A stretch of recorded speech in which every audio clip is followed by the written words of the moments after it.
ചെങ്കോട്ടയുടെ നിയമപരമായ അവകാശി താനാണെന്ന് അവകാശപ്പെട്ടാണ് ഹർജി പരിഗണിക്കാൻ കോടതി വിസമ്മതിച്ചു. രാജ്യത്തെ ആദ്യത്തെ സ്വാതന്ത്ര്യ സമര സേനാനിയുടെ കുടുംബാംഗമാണ് ഹർജിക്കാരിയെന്ന് വാദിച്ചു.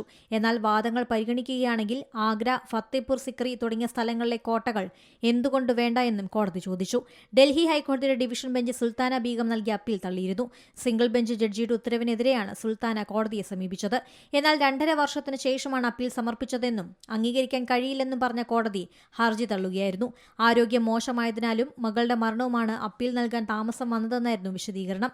ബ്രിട്ടീഷ് ഈസ്റ്റ് ഇന്ത്യ കമ്പനി നിയമവിരുദ്ധമായി പിടിച്ചെടുത്ത ചെങ്കോട്ട തിരികെ തരണമെന്ന അവകാശവാദവുമായി സമർപ്പിച്ച ഹർജി 2021 സിംഗിൾ ബെഞ്ച് തള്ളി.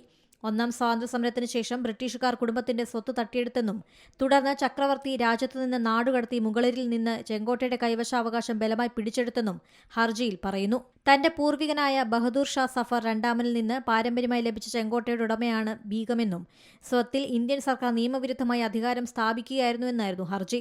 ചെങ്കോട്ട കൈമാറാൻ കേന്ദ്രത്തോട് നിർദ്ദേശിക്കണമെന്നും ആവശ്യപ്പെട്ടിരുന്നു. മതിയായ നഷ്ടപരിഹാരം നൽകാൻ കേന്ദ്രത്തോട് നിർദ്ദേശിക്കണമെന്നും ഹർജിയിൽ ആവശ്യപ്പെട്ടു. National desk, C Malayalam news.